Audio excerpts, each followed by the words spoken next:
भगवदुवाच। कहते हैं कि इस संसार में मनुष्य के साथ उसके कर्म चल रहे होते हैं। व्यक्ति अपने जीवन में जो कुछ भी प्राप्त करता है वह अपने कर्मों के कारण ही प्राप्त करता है। किंतु यदि कर्म इतना महत्वपूर्ण है तो फिर भाग्य की क्या भूमिका है? क्या कर्म करके भाग्य को बदला जा सकता है या फिर कर्म और भाग्य दो अलग अलग बातें हैं? दरअसल कर्म करना मनुष्य के हाथ में होता है, किंतु भाग्य मनुष्य के हाथ में नहीं होता है। ईश्वर ने मनुष्य को यह ताकत दी है कि वह कर्म करे और अपने भाग्य को बेहतर बनाने का प्रयास करे। यह सत्य है कि मनुष्य अपने भाग्य को नहीं बदल सकता, किंतु यदि मनुष्य कर्म करके कुछ प्राप्त करे तो उसे संतोष होता है कि कम से कम उसने कर्म तो किया, क्योंकि भाग्य तो किसी ने नहीं देखा। हो सकता है कि भाग्य में यह लिखा हो कि कर्म करने के पश्चात मनुष्य को यह प्राप्त हो जाएगा, और मनुष्य यदि भाग्य भरोसे बैठा रहे तो उसका जीवन नीरस हो जाएगा। आज हम इस कहानी से समझेंगे कि कर्म करना तो मनुष्य के हाथ में है, किंतु भाग्य ईश्वर के हाथ में है, और मनुष्य को उतना ही मिलता है जितना उसके भाग्य में लिखा होता है। भाग्य को बदलना असंभव होता है। एक नगर में एक वृद्ध व्यक्ति रहता था। उसका नाम जिलाई था। उसकी पीठ झुकी हुई थी और वह लाठी लेकर चलता था। जिलाई को भाग्य पर बहुत अधिक भरोसा रखता था। जिलाई सभी से कहता था कि हम चाहे कुछ भी कर ले, लेकिन अपने भाग्य का लिखा हुआ नहीं मिटा सकते। हालांकि उसके परिवार के सदस्यों को भाग्य जैसे शब्द पर कोई भरोसा नहीं था। एक बार की बात है, जिलाई भाग्य को लेकर बातचीत कर रहा था। तभी उसका पुत्र वहां पर आ गया और उसने कहा कि पिताजी, आप तो सारा समय यही कहते हैं कि हम भाग्य का लिखा हुआ नहीं मिटा सकते, किंतु मैं अवश्य ही भाग्य का लिखा हुआ मिटा दूं, यदि मुझे यह पता चल जाए कि भविष्य में क्या होने वाला है। जिलाई पुत्र की बातें सुनकर मुस्कुराया और बोला, तुम्हारी बातों में बहुत अधिक घमंड दिखता है पुत्र, किंतु मैं एक बार फिर कहता हूं कि तुम क्या, इस संसार का कोई भी व्यक्ति अपनी भाग्य रेखा को नहीं बदल सकता। जिलाई के पुत्र ने चुनौती स्वीकार करते हुए कहा कि पिताजी, यदि आप मुझे चुनौती दे रहे हैं तो मैं अब आपको यह सिद्ध करके रहूंगा कि भाग्य को बदला जा सकता है। कुछ दिनों के बाद जिलाई के गांव में एक साधु महात्मा आए। वह साधु महात्मा भविष्य बताने के लिए बहुत अधिक प्रसिद्ध थे। वह लोगों को देखकर उनका भविष्य बताते थे और वह जो कुछ भी बताते थे वह सत्य सिद्ध हो जाता था।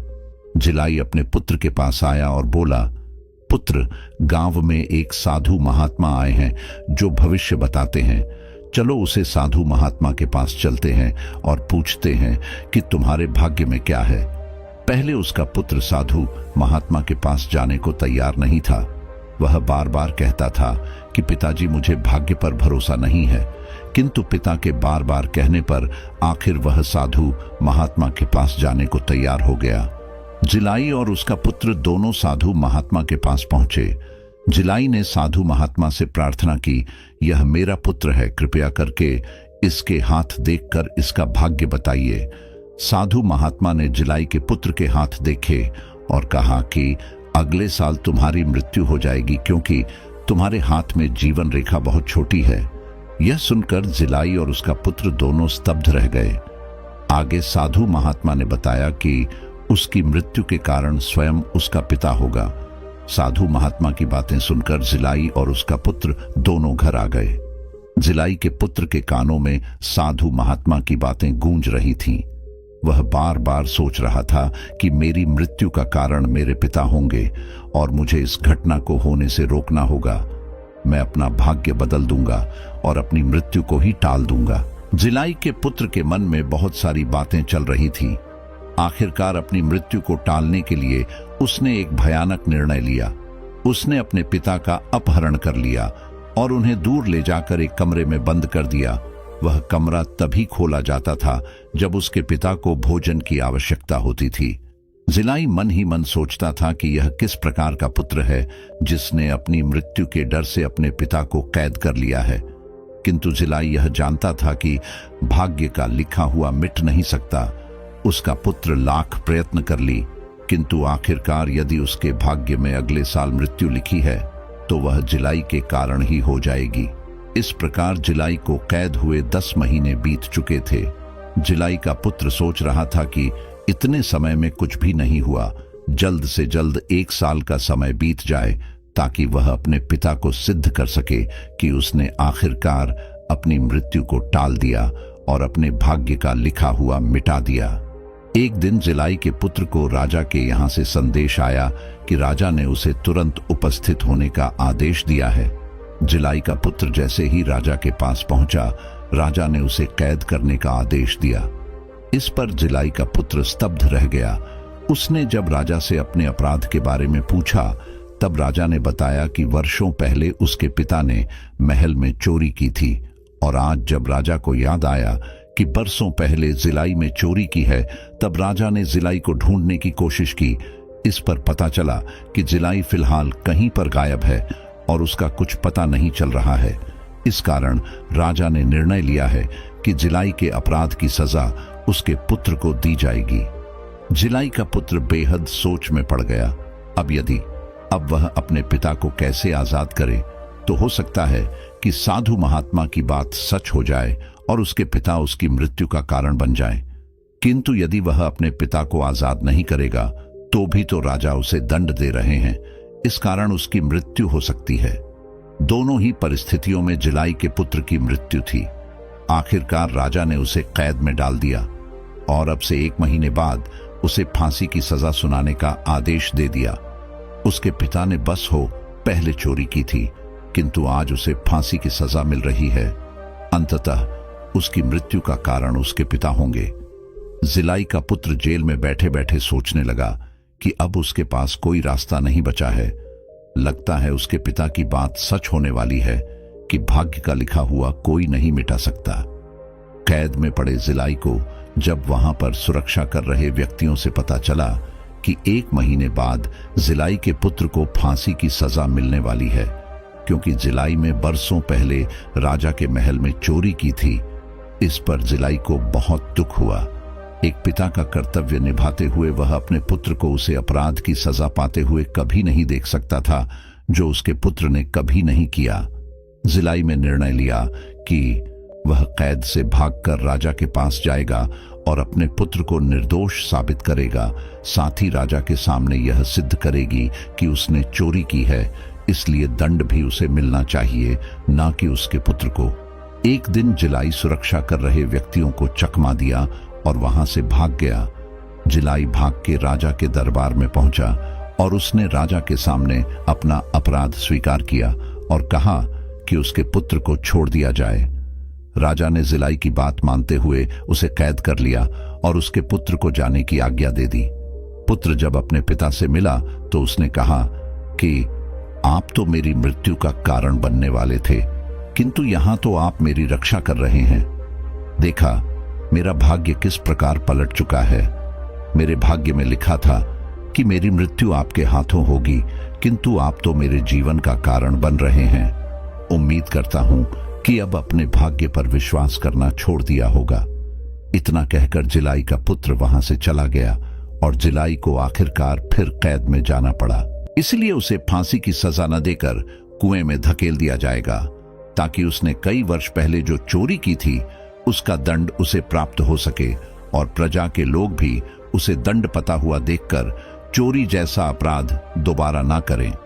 निर्णय लिया गया कि जिलाई को उसी दिन कुएं में धकेल जाएगा जिस दिन उसके पुत्र को फांसी की सजा होनी थी। समय आया और जिलाई को उस दिन कुएं के पास ले जाकर खड़ा किया गया। क्योंकि दंड पानी में अभी समय था, वह कमजोर और वृद्ध था, इसलिए उसे कुएं के पास बिठा दिया गया था। थोड़ी ही देर में उसे नींद आने लगी थी और वह वहीं पर सो गया। सारी प्रजा इकट्ठा होकर जिलाई को सजा पाए हुए देख रही थी। वह बहुत अधिक भीड़ थी, इसलिए जिलाई के आसपास बहुत अधिक व्यक्ति उसे घेरे हुए खड़े थे। जिलाई का पुत्र भी वहीं पर था। उसे मन ही मन दुख था कि आज उसके पिता को दंड मिल रहा है। साधु महात्मा के अनुसार यह समय उसकी मृत्यु का था, किंतु अब उसके पिता की मृत्यु हो रही है। राजा के राज्य में यह प्रावधान था कि सजा देने से पहले अपराधी के मुंह को काले कपड़े से बांध दिया जाता है। जिलाई और उसके पुत्र की कदकाठी बहुत अधिक मिलते जुलती थी। राजा के सैनिकों ने जिलाई के स्थान पर उसके पुत्र के मुंह पर काला कपड़ा बांध दिया। राजा के सैनिक पहले भी जिलाई के पुत्र को जेल में देख चुके थे। उन्हें लगा कि यही अपराधी है और इसे ही कुएं में धकेलना है। जिलाई वही कुएं के पास बैठा रहा और देखते ही देखते राजा के सैनिकों ने जिलाई के पुत्र के ऊपर अचानक से काला कपड़ा बांध दिया। जिलाई के पुत्र को संभालने का मौका नहीं मिला। इससे पहले कि वह सैनिकों को कुछ का पता और समझ पाता कि उसके साथ क्या हुआ है, राजा के सैनिकों ने उसे कुएं में धकेल दिया। प्रजा जब एक साथ राजा की जयकार लगने लगी, तभी जिलाई की नींद खुली और उसने देखा कि वह तो जीवित है। फिर दंड किसे मिला? वह अचानक उठ खड़ा हुआ और सैनिकों से पूछने लगा कि मुझे दंड मिलने वाला था, क्योंकि मेरे स्थान पर किस दंड दे दिया गया है। सैनिकों बताया कि तुम्हारी ही कद काठी का एक व्यक्ति यहां पर था और वह पहले जेल में था, इस कारण सैनिकों ने उसे कुएं में धकेल दिया। जिलाई समझ चुका था कि आखिरकार उसके पुत्र के भाग्य में जो लिखा था वह सत्य सिद्ध हुआ। मनुष्य चाहे कितने भी प्रयत्न कर ले, वह अपने भाग्य को नहीं बदल पाता है। अपने पुत्र की मृत्यु से जिलाई बेहद दुखी हो चुका था। उसका मन बहुत अधिक व्यथित था। आखिरकार वह अपने पूरे परिवार, पत्नी और अन्य पुत्र पुत्रियों के साथ उस साधु महात्मा के पास पहुंचा जिसने उसके पुत्र को उसका भाग्य बताया था। जिलाई ने उनके पास पहुंचकर उन्हें प्रणाम किया और सारी कहानी बताई। साधु महात्मा मुस्कुराए और बोले, तुम्हारे पुत्र ने लाख प्रयत्न किया, किंतु वह अपना भाग्य नहीं बदल सका। जीवन के अंतिम वर्ष उसने षड्यंत्र करते हुए बिताए। यदि वह चाहता तो अपने जीवन के अंतिम वर्ष को बहुत अच्छे से जी सकता था, किंतु जब व्यक्ति को पता लग जाता है कि उसके भाग्य में क्या होने वाला है, तो वह समय को अच्छी तरह जीने और उपयोग करने के स्थान पर तरह तरह के षड्यंत्र करके अपने आप को बचाने का प्रयास करने लग जाता है। इसीलिए ईश्वर द्वारा यह नियम बनाया गया है कि व्यक्ति को कभी उसके भाग्य के बारे में पता नहीं होता है। उसे यह पता नहीं लगता है कि अगले क्षण उसके साथ क्या होने वाला है। यह केवल कुछ ही व्यक्तियों के ज्ञान तक सीमित होता है जो अपने ज्ञान का सही उपयोग करते हैं। जिलाई और उसका पूरा परिवार साधु महात्मा की बातें ध्यान से सुन रहा था। साधु महात्मा ने कहा कि जीवन में भाग्य की सबसे बड़ी भूमिका होती है। हम चाहकर भी अपना भाग्य नहीं बदल सकते। तभी जिलाई के एक पुत्र ने प्रश्न किया कि हे साधु महात्मा, यदि भाग्य इतना महत्वपूर्ण है तो फिर कम करने की आवश्यकता क्यों है? यदि भाग्य में सब कुछ पहले से लिखा जा चुका है तो हमें आराम से बैठना चाहिए, क्योंकि जो भाग्य में रहेगा वह मिल ही जाएगा। इस पर साधु महात्मा मुस्कुराते हुए बोले, भाग्य मनुष्य के हाथ में नहीं है, किंतु कर्म तो है। जब मनुष्य कर्म करता है तब उसकी सभी इंद्रियां सक्रिय होती हैं। यदि कोई काम करके उसे सफलता नहीं भी मिली तो भी उसे संतोष रहता है कि कम से कम उसने प्रयास तो किया। यह सच है कि घटना का निर्धारण पहले हो जाता है, किंतु उसे घटना का पता मनुष्य को पहले नहीं चल पाता है, ताकि वह कर्म करता रहे। ईश्वर चाहते हैं कि मनुष्य कभी रुक नहीं बल्कि कर्म करते रहे। तभी उन्होंने इंसान को उसके भाग्य से दूर रहकर कर्म के पास जाने का नियम बनाया है। जो मनुष्य कर्म करता है, कई बार अपने कर्मों के कारण ही उसका जीवन सरल हो जाता है। दुख सुख तो मनुष्य के जीवन का महत्वपूर्ण हिस्सा है। मनुष्य का सुख और दुख दोनों भाग्य से मिलता है। यदि बीच का कोई रास्ता है तो वह कर्म है। इसलिए मनुष्य को हमेशा अपना ध्यान कर्म पर रखना चाहिए। भाग्य से अनभिज्ञ मनुष्य जीवन में अपना सबसे अच्छा प्रदर्शन करते हैं, क्योंकि उन्हें कभी किसी बात का डर नहीं होता है। किंतु भविष्य को जान लेने वाले मनुष्य अपना समय बर्बाद करते हैं और व्यर्थ ही भाग्य बदलने की कोशिश करते हैं। इस प्रकार जिलाई और उसके परिवार में समझा कि भाग बदला नहीं जा सकता। लाख प्रार्थना करने वाले मनुष्य भी भाग्य के सामने नतमस्तक हो जाते हैं। जिलाई और उसके पूरे परिवार में साधु महात्मा को धन्यवाद दिया और वहां से चले गए। अब जिलाई के परिवार के लोग भाग्य पर विश्वास करने लगे थे।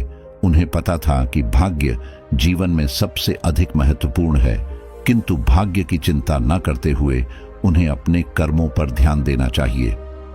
थैंक यू दोस्तों, उम्मीद करते हैं कि आपको यह वीडियो पसंद आई होगी। वीडियो को लाइक और चैनल को सब्सक्राइब जरूर करें। ऐसे ही इंटरेस्टिंग वीडियोस देखने के लिए चैनल के साथ बने रहे। भगवदुवाच।